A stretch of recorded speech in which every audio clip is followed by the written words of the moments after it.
টেংরার বদলে পুঁটি মাছ, বিএনপি বাজারে তুলকালাম। জানাবো মব সাজানো পরিকল্পনা, ব্যবসায়ীদের কড়া বার্তা দিতেই সোহাগকে হত্যা করে বুনো উল্লাস। দেশ জুড়ে বৃষ্টি, 3 বিভাগে অতি ভারী বর্ষণের শঙ্কা। এবং সর্বশেষ জানাবো জাতীয়তাবাদী শক্তিকে ধ্বংসের চক্রান্ত চলছে বললেন মির্জা ফখরুল। শুনছিলেন সংবাদ শিরোনাম, এবারে বিস্তারিত। ট্যাংরার বদলে পুঁটি মাছ, বিএনপি বাজারে তুলকালাম।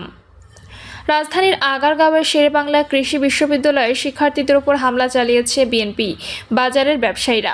রাতে চালানো এই হামলায় এক শিক্ষার্থী আহত হয়েছেন। সংশ্লিষ্টরা বলছেন, মাছ কেনাকে কেন্দ্র করে এই ঘটনা ঘটেছে। পুলিশ ও প্রত্যক্ষদর্শীর সূত্রে জানা যায়, শেকৃবির এক শিক্ষার্থী বিএনপি বাজারে মাছ কিনতে গেলে তাকে ট্যাংরা মাছের টাকা নিয়ে পুঁটি মাছ দিয়ে দেন এক ব্যবসায়ী। এর প্রতিবাদ করায় ওই শিক্ষার্থীর সঙ্গে বাকবিতণ্ডায় জড়ান ব্যবসায়ীরা। পরে আরও কয়েকজন শিক্ষার্থী সেখানে গেলে তাদের উপর ব্যবসায়ীরা দলবদ্ধভাবে হামলা চালান। এতে এক শিক্ষার্থী গুরুতর আহত হন। রক্তাক্ত অবস্থায় তাকে শহীদ সোহরাওয়ার্দী মেডিকেল কলেজ হাসপাতালে ভর্তি করা হয়।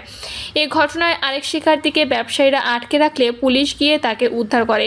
পরে তাকে শেরেবাংলা নগর থানায় নেওয়া হয়। এর কিছুক্ষণ পর শিক্ষার্থীরা একত্রিত হয়ে ওই বাজারে যায়, কিন্তু শিক্ষার্থীরা যাওয়ার আগেই ব্যবসায়ীরা দোকান বন্ধ করে চলে যায়।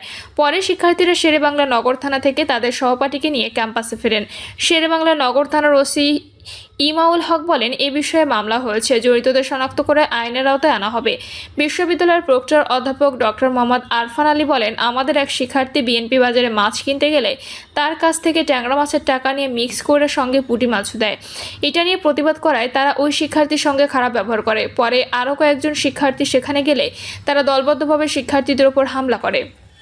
মব সাজানো পরিকল্পনা, ব্যবসায়ীদের কড়া বার্তা দিলেই সোহাগকে হত্যা করে বুনো উল্লাস। মব সাজানোর পরিকল্পনা, ব্যবসায়ীদের কড়া বার্তা দিতেই সোহাগকে হত্যা করে বুনো উল্লাস। পুরান ঢাকার মিটফোর্ড হাসপাতালের সামনে ব্যবসায়ী লালচাঁদ ওরফে সোহাগকে নৃশংসভাবে হত্যা তদন্তে বেরিয়ে আসছে চাঞ্চল্যকর সব তথ্য। স্থানীয় ব্যবসায়ীদের কড়া বার্তা দিতেই দোকানে হত্যা না করে মিটফোর্ডের সামনে প্রকাশ্যে নৃশংসভাবে হত্যা করা হয়। পিটিয়ে ইট পাথর ছুঁড়ে হত্যার পর বুকের ওপর দাঁড়িয়ে করা হয় বুনো উল্লাস। তদন্ত সংশ্লিষ্ট সূত্রে এসব তথ্য জানা যায়। সূত্র আরও জানায়, মহিন মাসে ফিক্সড চাঁদা চাওয়ায় বেঁকে বসেন সোহাগ, আর এটি নিয়ে দীর্ঘদিনের দুই বন্ধু শত্রুতে পরিণত হয়। মূলত মহিন ও টিটন গাজী পরিকল্পনা করেন সোহাগকে দুনিয়া থেকে সরিয়ে ফেলার। তাতে ধারণা ছিল ভাঙাড়ি দোকানে অনেক লাভ। সোহাগকে দুনিয়া থেকে সরিয়ে দিলে সোহানা মেটাল নামে দোকানটি তাদের হয়ে যাবে এবং পুরো এলাকায় ভাঙাড়ি ব্যবসা তারা নিয়ন্ত্রণ করতে পারবে।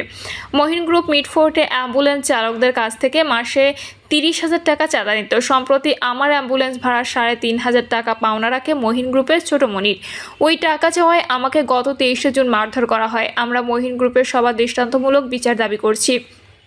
জানা যায়, রজনী বোস লেনের কিছুটা ভেতরে সোহাগের দোকান। গত 7 জুলাই চাঁদা নেওয়ার বিষয়ে সোহাগ ও মহিনের মধ্যে বাকবিতণ্ডা ও হাতাহাতির মতো ঘটনা ঘটে। বিষয়টি জানতে পেরে সোহাগের সঙ্গে যোগাযোগও করে পুলিশ। তখন সোহাগ জানান, মহিনের সঙ্গে ঝামেলা মিটে গেছে, কিন্তু মহিন চুপচাপ বসে থাকেনি। ওই দিনই হত্যার পরিকল্পনা করে টিটনের সঙ্গে। ব্যবসায়ীদের করা বার্তা দিতেই হত্যা।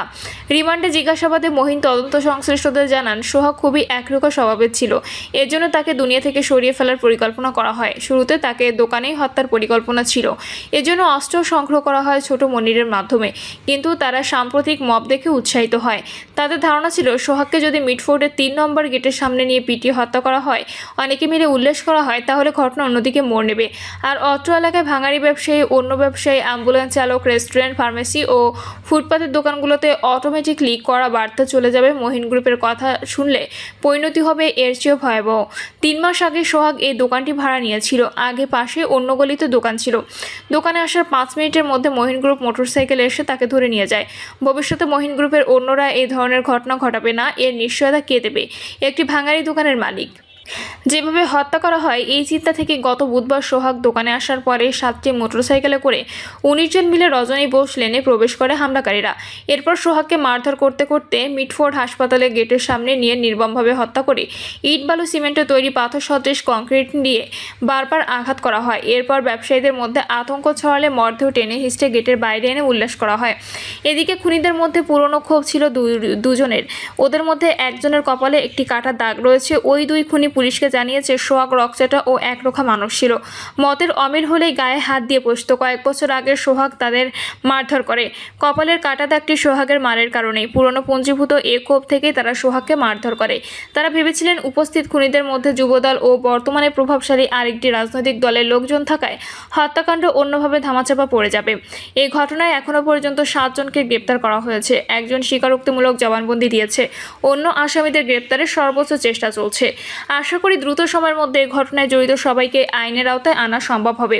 কোতোয়ালি থানার ভারপ্রাপ্ত কর্মকর্তা মোহাম্মদ মনিরুজ্জামান গ্রেপ্তারদের কাছ থেকে তদন্ত সংশ্লিষ্টরা এমন তথ্য পেয়েছেন মহিন, টিটন ও রবিন গ্যাঞ্জাম লাগলে বলে তাদের গ্রুপের সদস্যদের ঘটনার আগে ডেকে এনেছিল। অর্থাৎ হত্যার অংশ নেওয়া 19 জনের অনেকেই জানতেন না সোহাগকে হত্যা করা হবে। তবে ভাঙাড়ি দোকান থেকে সোহাগকে মিটফোর্টে ধরে আনার পর মহিন সবাইকে বলতে থাকে, ও বেঁচে থাকলে আমরা সবাই শেষ। এরপরে সবাই সোহাগকে মেরে ফেলতে হামলা চালাতে থাকে। কোতোয়ালি থানার ঊর্ধ্বতন একজন পুলিশ কর্মকর্তা নাম প্রকাশ না করে বলেন, দীর্ঘদিন ধরে বন্ধুর মতো পথ চলা সোহাগ এবং খুনিদের অন্যতম মহিন ও টিটনের সাম্প্রতিক সম্পর্ক ভালো ছিল না। অতীতে বিভিন্ন সভা সমাবেশ উপলক্ষে সোহাগ অর্থনৈতিক সহযোগিতা সহ লোকজনকে মিছিলে পাঠাতো। অনেক সভা সমাবেশে সোহাগ সক্রিয় ভূমিকা রেখে মহিনকে সহযোগিতা করত। কিন্তু সম্প্রতি মহিন ফিক্সড টাকা দাবি করে বসে। প্রতি মাসে 2 লাখ টাকা করে চাঁদা দিতে হবে। এটি মানতে পারছিল না সোহাগ। তিনি বলেন, সোহাগের যুক্তি ছিল, আমি তো বাইরের কেউ নই, একই সঙ্গে সভা সমাবেশ করি। এরপরও আমার নির্দিষ্ট হারে কেন চাঁদা দিতে হবে? টাকা দিতে আপত্তি নেই, তবে নির্দিষ্ট কোনো টাকা আমি দেব না। এ কথার পরই তাদের দ্বন্দ্ব প্রকাশ্যে আসে। সবশেষে 7 জুলাই অনুসারীদের নিয়ে সোহাগকে হুমকি দিতে যায় মহিন। এ সময় তাদের মধ্যে ঝামেলা হলে খবর পায় চকবাজার থানা পুলিশ। তখন সোহাগ পুলিশকে জানিয়েছিল তাদের ব্যক্তিগত সমস্যা মিটমাট হয়ে গেছে। পুরান ঢাকার রজনী বোস লেনের পুরোটা জুড়েই ভাঙাড়ি দোকান। যে স্টাইলে সোহাগকে ধরে এনে পিটিয়ে হত্যা করা হয়েছে, এতে অনেকটাই আতঙ্ক ছড়িয়ে পড়েছে অন্য ব্যবসায়ীদের মধ্যে। তাদের দাবি এলাকাটিতে মহিনের মতো আরও 5-6টি গ্রুপ রয়েছে। মহিন গ্রেপ্তার হলেও অনুসারী এই গ্রুপগুলো তাদের হুমকির কারণ হয়ে দাঁড়াতে পারে। নাম প্রকাশ না করার শর্তে এক ভাঙাড়ি দোকানের মালিক বলেন, 3 মাস আগে সোহাগ ও দোকানটি ভাড়া নিয়েছিল। আগে পাশেই অন্য গলিতে দোকান ছিল। বুধবার দোকানে আসার 5 মিনিটের মধ্যে মহিন গ্রুপ মোটরসাইকেলে এসে তাকে ধরে নিয়ে যায়। ভবিষ্যতে মহিন গ্রুপের অন্যরা এ ধরনের ঘটনা ঘটাবে না, এর নিশ্চয়তা কে দেবে? দেশজুড়ে বৃষ্টি, 3 বিভাগে অতিভারী বর্ষণের শঙ্কা। দেশে 3 বিভাগে অতিভারী বর্ষণ হতে পারে বলে আশঙ্কা করছে আবহাওয়া অধিদপ্তর। পাশাপাশি দেশজুড়ে বজ্রসহ বৃষ্টি ঝরতে পারে বলেও সংস্থাটি জানিয়েছে। এছাড়া দেশের বিভিন্ন এলাকার উপর দিয়ে তাপপ্রবাহ বয়ে যাচ্ছে এবং তা কিছু কিছু জায়গায় কমতে পারে। এতে বলা হয়েছে, উত্তর বঙ্গোপসাগর ও তৎসংলগ্ন উপকূলীয় এলাকায় একটি লঘুচাপ সৃষ্টি হয়েছে। মৌসুমী বায়ুর অক্ষের বর্ধিতাংশ পাঞ্জাব, হরিয়ানা, উত্তরপ্রদেশ, বিহার, গাঙ্গেয় পশ্চিমবঙ্গ ও লঘুচাপের কেন্দ্রস্থল হয়ে আসাম পর্যন্ত বিস্তৃত হয়েছে। এর একটি বর্ধিত অংশ উত্তর বঙ্গোপসাগর পর্যন্ত বিস্তৃত। মৌসুমী বায়ু বাংলাদেশের উপর সক্রিয় এবং উত্তর বঙ্গোপসাগরে প্রবল অবস্থায় রয়েছে। এমন পরিস্থিতিতে আগামী 24 ঘন্টায় রাজশাহী, রংপুর, ঢাকা, ময়মনসিংহ, খুলনা, বরিশাল, চট্টগ্রাম ও সিলেট বিভাগের অধিকাংশ জায়গায় অস্থায়ীভাবে দমকা হাওয়া সহ হালকা থেকে মাঝারি ধরনের বৃষ্টি বা বজ্রসহ বৃষ্টি হতে পারে। প্রিয় দর্শক, এই ছিল এখনকার সর্বশেষ সংবাদ। আপডেট সব সংবাদ পেতে চ্যানেলটি সাবস্ক্রাইব করে বেল আইকনটি ক্লিক করে রাখুন।